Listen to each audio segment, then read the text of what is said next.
Welcome back to the Human Resource Academy channel, guys, with yet another educational video on some of the most important aspects of the human resource management discipline. We hope you enjoy it.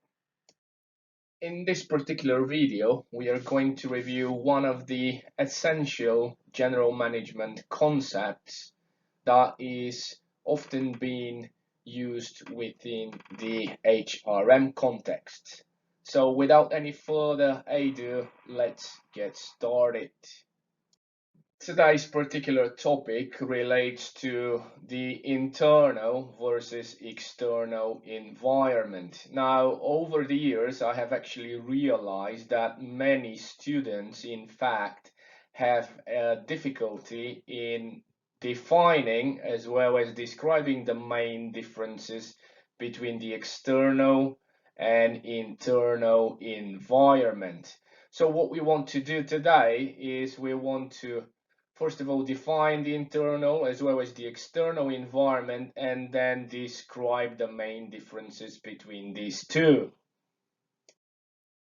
So to define as well as to describe the main differences between the internal and the external environment, we are going to use this example. So we have two oval shapes, one in the middle, which is colored in green, is our internal environment, and then we have an outside circle, which is in blue, and this is our external environment. Now, internal comes from inside, so inside environment, whereas external is the outside environment. So these are the first basic differences. Now, internal environment is also known as the company environment. So anything that belongs to our company, for instance, organizational culture, the members of the company, even the movable and the immovable property of the company is part of the internal environment. Now, the external environment, as we said, is everything that is outside. So a proper description would be that the external environment is actually the environment that exists outside the organization. Now includes a variety of factors or forces that actually can or will affect the performance of our organization.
So what are then these forces or factors part of the external environment that may or will affect our organization?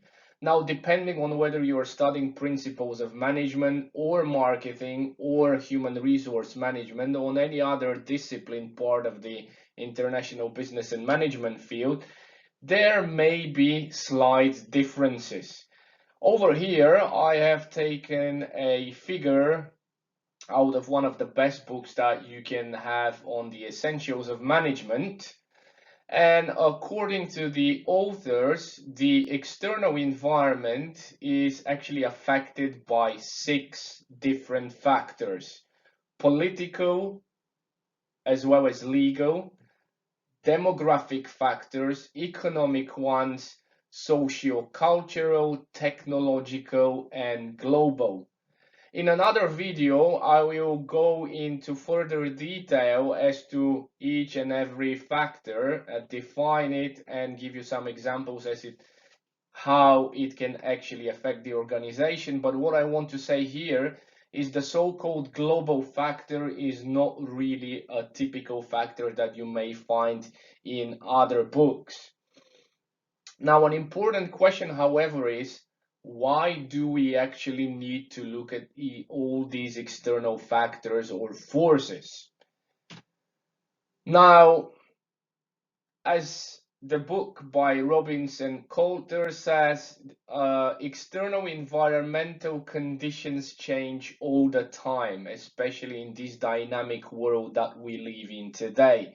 Because of that, one of the most powerful constraints or challenges managers face is actually the impact of changes, for instance, on jobs and employment, as in the case of human resource management. So overall, it is extremely important for us whether we are marketeers, human resource specialists, or even general management specialists that we always look at these external factors or forces. Since I mentioned that the concept of internal versus external environment is relevant not only to HRM specialists, but also to other international business and management disciplines, here I would like to provide an example of the so-called marketing perspective. To marketeers, the internal versus external environment concept is in fact extremely important. As you can see from the marketing perspective, however, we have a slight difference. The so-called external environment or the environment outside the company is divided into 2 subsections. So the outer circle, which is closest to the company or the internal environment, is our micro environment. It usually contains our suppliers, customers, intermediaries, competitors, the publics, and so forth. And then we have the external environment, the second circle of actually the external environment, which is the macro subsection of the external environment. And over here we have demographic factors. If you remember well, we had them in the previous slide. Economic, the same. Natural, these are actually factors that were not mentioned in the previous example. So natural, those are factors that actually refer to nature. For instance, earthquakes or floods, they can also influence our organization. Technological factors, we have them in the previous example, political ones as well.